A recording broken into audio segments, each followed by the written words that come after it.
Y vamos a darle la bienvenida a Roberto Aguilar, analista financiero y experto en finanzas personales. Muchísimas gracias, bienvenido. Yolín, muchas gracias por la invitación. Le preguntamos a la gente en dónde ve reflejado la cuesta de enero, los principales aumentos. Por acá te leo un par y tú me dices si coincides. Jaime PN, lo más crítico es el aumento a las gasolinas y se ve una escalada de precios. Es una de las opiniones gracias a través de las cuentas de Twitter. Y Gerardo Germantal, en la compra de la despensa, todo muy caro y lo que nos espera. ¿Coincides? Fíjate que hay un tema, a mí me gusta mucho esta frase que ilustra de manera muy, pues diría yo, fácil este tema que tiene que ver con la inflación. Mira, mientras los precios suben por el elevador, los salarios por la escalera. Y si bien es cierto que hemos tenido en los últimos años, específicamente en la actual administración, una recuperación del salario mínimo, pues el salario mínimo estamos hablando de que poquito más de 6 millones de personas lo ganan. Y eso, bueno, qué bueno que están incrementando su poder de compra para poder hacer frente a este tema.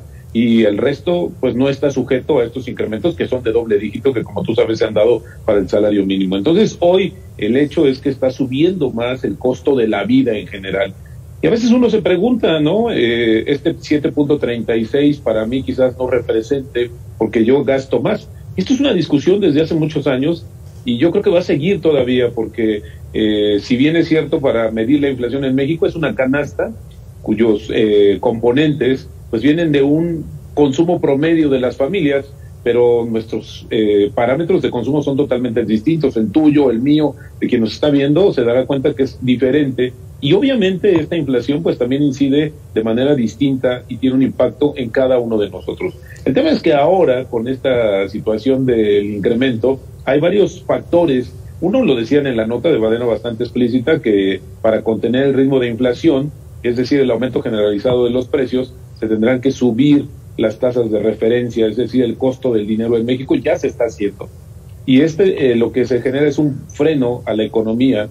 Y esto lo que sucede es que disminuye justamente la actividad, es decir, que este motor de la economía se está calentando, necesitamos enfriarlo. Pero la otra parte tiene que ver con estas definiciones que el propio presidente nos ha dicho. No voy a subir los precios, pero sí voy a actualizarlos conforme a la inflación.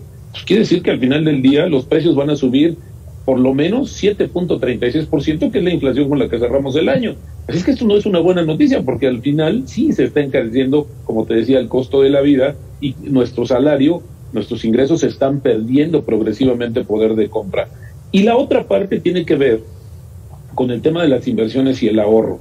Hoy tú sabes que, por ejemplo, hay con la caída o con la baja de las tasas de interés previo a este tema de la pandemia, pues hoy estaríamos viendo incluso tasas de interés o rendimientos negativos. Si a ti te paga un instrumento o una inversión un 6%, imagínate, al restarle la inflación que es de 7.36, pues vas a tener un rendimiento negativo e incluso podría ser mayor considerando las comisiones que te cobre el banco o la institución financiera donde tienes tus recursos. Así es como esta situación carcome no solamente la inflación, no solamente el poder adquisitivo, lo que puedes y anhelas comprar justamente con tus ingresos, sino también lo que puedes ahorrar. Y hoy esta es una situación que de verdad nos está poniendo creo que no se está visualizando. Ahora, fíjate que a partir de que la semana pasada se informó este dato con el que cerramos el año, y con ello también se derivó, por ejemplo, la determinación de la UMA, que es esta unidad de medida y actualización que se utiliza y sustituyó desde hace algunos años las veces salario mínimo, que también es conforme al comportamiento de la inflación. Hubo una discusión sobre si ya llegamos al pico o no de la inflación en México, y esto fue incluso al interior del Banco de México, que es el encargado justamente de resguardar el poder adquisitivo del salario. Y ya va a estar peor. De mantener el control de la inflación.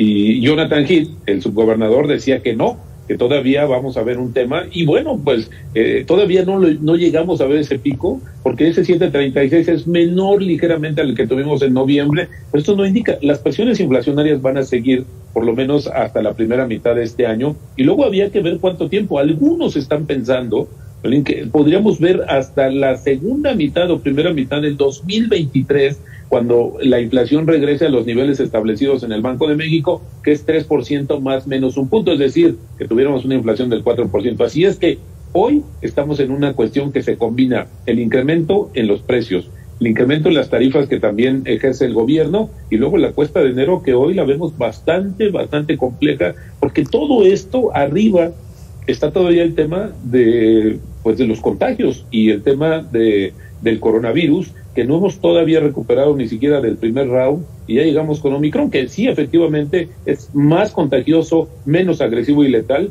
pero eso también va a tener implicaciones. ¿Por qué? Te comento rápidamente lo que sucede en Estados Unidos.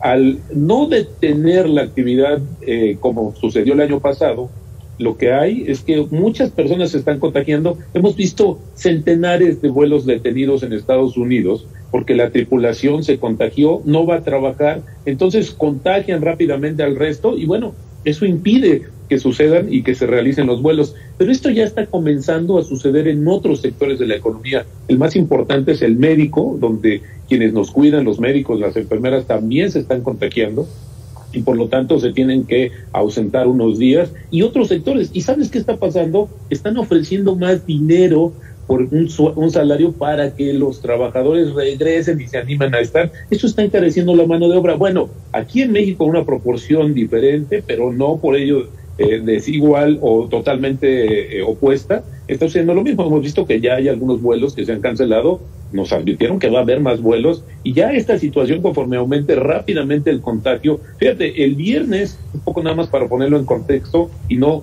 quiero sonar amarillista ni mucho menos, pero sí para ver la dimensión, reportamos 298 millones de casos en el mundo, 298 millones de casos acumulados. Hoy estamos hablando de 307 millones de casos.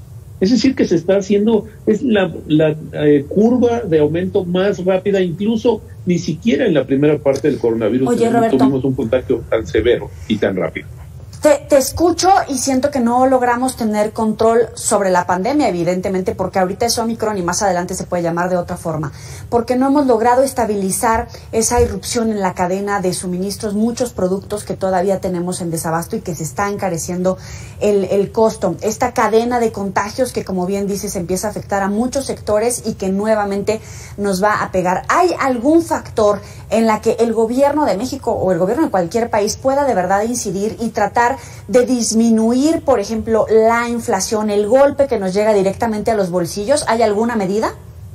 Sí, claro, yo creo que aquí lo que se debe de hacer es buscar los productos en los cuales no se sea competitivo como país y incentivar que los traigamos de otros países, aunque esto también implica un costo de transporte que está muy ligado al tema de los energéticos. Pero creo que al final del día ir promoviendo este consumo alterno también, nosotros como consumidores podemos ir buscando también ciertos productos sustitutos que nos hagan, uno, pagar menos por lo que se está sucediendo, porque aquí lo que ocurre es la oferta y la demanda. Entre más pidas un producto, por supuesto que va a subir más el precio. Entonces esto no es que se vaya, muchos dijeron en su momento que era un tema transitorio, y yo diría que esa palabra ya hasta se devaluó, porque transitorio, ¿cuánto tiempo tiene que ser transitorio? Hoy los bancos centrales de Estados Unidos e incluso el de México pues ya eliminaron de su discurso esa palabra, porque en realidad transitorio podría haber sido 6 meses, 1 año, pero hemos visto que se ha generado y ha ido creciendo. La inflación no es un tema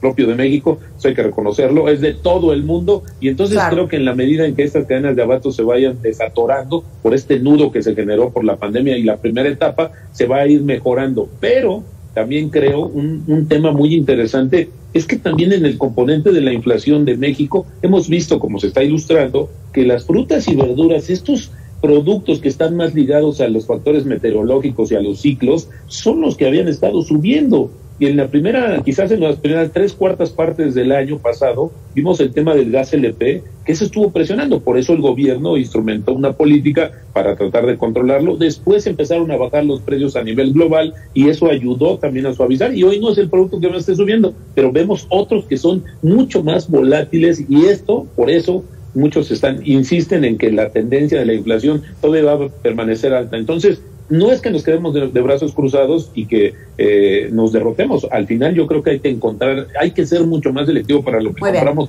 Hay que cuidar nuestros ingresos, porque eso es muy importante también al momento de estar preparado en nuestro bolsillo para cualquier tema que pudiera darse en los siguientes meses. Por acá nos dice Rafael, la cuesta siempre pega en la canasta básica, pero no a todos. Los que ganan muy bien, como el personal del INE, ni cosquillas le hacen. Y nos preguntan por acá, entonces, ¿cuál es el orden para pagar deudas? ¿Cuáles serían las prioridades si tenemos poquito dinero o tenemos esa subida del salario mínimo pero frente a la inflación? Entonces, ¿cuáles son las deudas que urge pagar? Fíjate que qué bueno que lo preguntan. Lo primero, y yo he recomendado que identifiquemos las deudas más caras. Esas son las que han de pagar, porque no solamente es que nos cuesten más y nos absorban más de nuestro ingreso, porque ahora estamos viendo, como lo comentaba, una tendencia de alza en las tasas de referencia, y eso va a incrementar en todas las tasas variables. Tu tarjeta tiene una tasa variable y está subiendo constantemente. Ahora, si vemos que justamente ese es el futuro de las tasas que van a ir aumentando, por supuesto que ese costo va a ser mayor. Lo que podríamos hacer es justamente pagar, identificar esas tasas o esas tarjetas o esas deudas más caras, y esas son las que debemos liquidar en su momento. La otra parte es también buscar una manera de ahorrar a través de hacer una lista de lo que tenemos. Fíjate que una regla muy básica: haz una lista de lo que necesitas. Te aseguro que todo lo que se te olvide, finalmente cuando hagas una segunda revisión o veas esa misma lista, es porque o necesitas menos o en realidad no es prioritario en tus gastos. Y hoy podemos quizás diferirlo en el tiempo, y eso nos va a permitir hacer un mejor uso de nuestros ingresos. Y yo decía, también hay que estar preparados para un fondo de emergencia. Hoy nuestros parámetros de consumo, el tuyo y el de todos los que nos están viendo, variaron, porque hoy dedicamos dinero al cubrebocas, dedicamos dinero a las pruebas, al gel, etcétera, etcétera. Hoy pues estamos cuidándonos, y eso obviamente también es una modificación a nuestros hábitos de consumo, y esto creo que también debemos estar preparados con un fondo para enfrentar cualquier emergencia. Aunque no la tengamos, creo que es mejor estar preparados, porque eso lo que puede servir es la base para que se nos convierta esto en un ahorro, y esto vaya creciendo con el tiempo, y después hagamos que ese ahorro se pueda invertir y generemos también un ingreso adicional a través de este ahorro. Así se oye muy fácil, de verdad. Lo he dicho en varios foros, he tenido la oportunidad, y muchos dicen, bueno, pues es que quizás porque uno gane mucho. Pues no, el tema no es ganar, el tema es administrar, y eso creo que ahí es donde está la clave. Y no importa que ahorres, porque muchos dicen, y yo lo decía, ahorra el 30% de tu ingreso, y me dicen, bueno, si apenas estás viendo que tengo que enfrentar la cuesta de enero y todo, bueno, no ahorres el 30%, no destines de tajo ese 30% de tus ingresos, bueno, pero destina una parte, un porcentaje menor. Es sencillamente como las dietas, ¿no? O ir al gimnasio o hacer ejercicio, más bien ahora. Pues queremos hacerlo todo, y lo que pasa es que nos quemamos, nos agotamos en muy poco tiempo, y después nos olvidamos de nuestros buenos propósitos. Así es que la clave está en ser progresivo, tanto en la dieta, tanto en cuidar nuestro gasto, y sobre todo en el ahorro. Roberto Aguilar, analista financiero y experto en finanzas personales, muchísimas gracias por atender al auditorio de Mega Noticias. Yoli, te agradezco mucho el espacio. Muy buenas noches. Buenas noches.